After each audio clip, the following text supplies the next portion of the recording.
Tahukah kalian, ada situs berundak di Kanagarian Canduang? Berundak adalah tumpukan batu yang disusun rapi bertingkat-tingkat.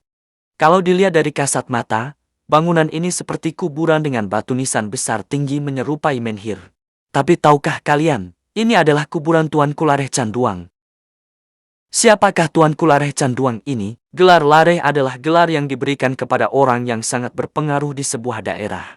Pemerintahan Hindia Belanda sengaja membuat gelar Lareh ini sebagai alat propaganda dan mengatur kelancaran pemerintahan.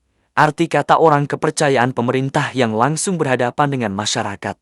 Namun Tuanku Lareh Canduang memanfaatkan kedekatannya dengan penjajah untuk mengatur strategi buat masyarakat, baik info kekuatan penjajahan atau mencari info kelemahan penjajah untuk para pejuang tanah air.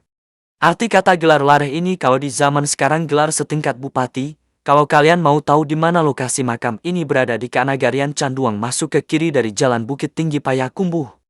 Situs kompleks pemakaman ini sekarang mulai dirawat dan dibersihkan agar situs bersejarah ini mendapat perhatian dari perjalanan kalau melintas jalan pintas menuju Padang dari Payakumbuh.